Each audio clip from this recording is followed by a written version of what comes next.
Hello, Y10, welcome along to Term 3, Lesson 4, and today we are going back to look at Blood Brothers by Willie Russell. So, what we are going to do today is we are going to describe appropriate descriptions and key characteristics for some of the characters in Blood Brothers. So today is really a character review. And then what we are going to do is we are going to be able to identify moments within the play where a character might demonstrate the description or characteristic that you have given them, that you have identified for them. So, the resources that you are going to need for today's session are as follows. Your drama exercise book or a piece of paper and a pen. It might be really useful, actually, if you do, to have two different coloured pens to hand.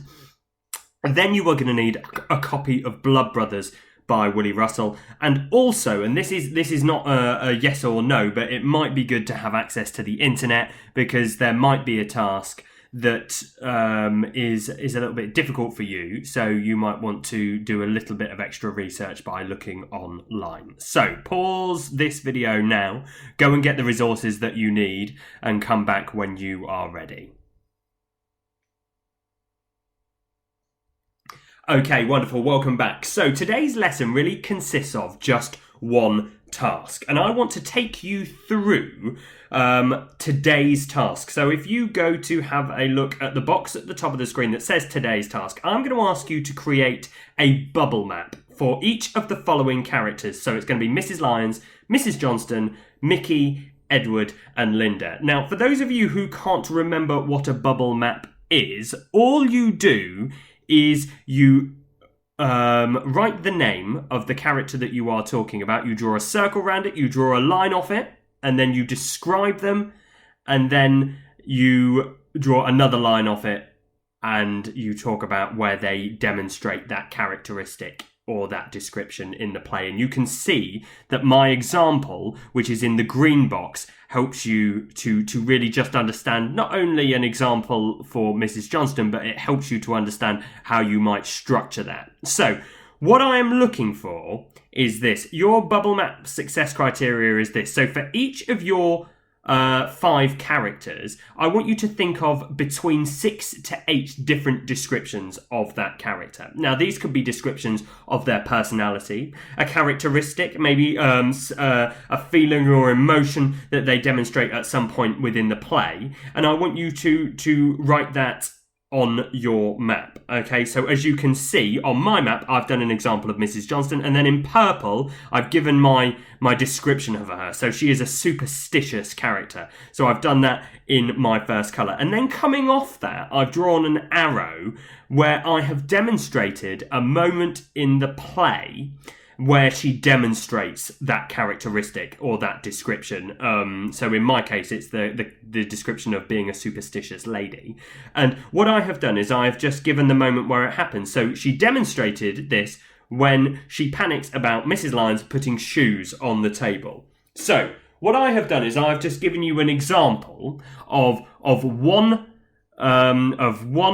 description and one moment in the play for one person. Now, you are obviously going to create 5 of these maps, and you are going to give between 6 to 8 different descriptions, then supported by where they happen in the play. Now, I've put a little stretch and challenge task at the bottom, which says, try to think of 2 to 3 different moments in the play where a character demonstrates that characteristic or that description.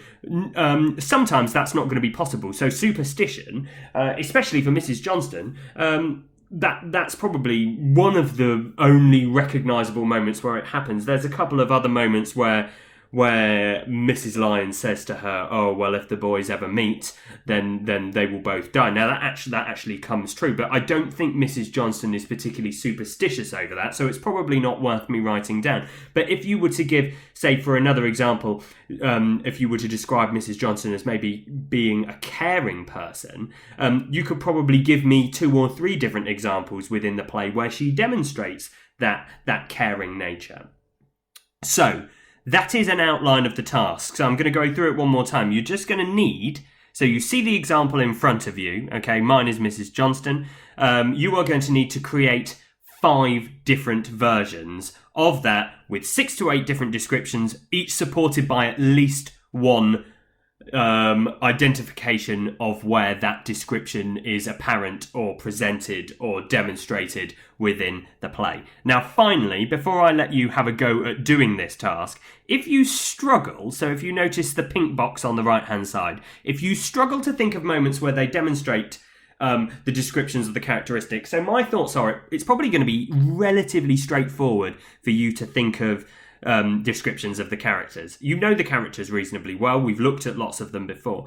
But if you're struggling to remember where they happen, then use your copy of Blood Brothers to help you, or even have a look on the internet, okay? Do some research. This is not a memory task, okay? It's a task that asks you to really describe and identify moments where those descriptions are realised within the play. So you are absolutely able to use resources to help you think of those descriptions and more specifically where they happen within the production. So approximately you should be spending 9 minutes per character. So 9 for Mrs. Lyons, 9 for Mrs. Johnston, 9 for Mickey, 9 for Edward, and 9 for Linda. Okay, so what I'm going to do before I let you get on is I'm just going to talk about submitting the work and when I want that to happen.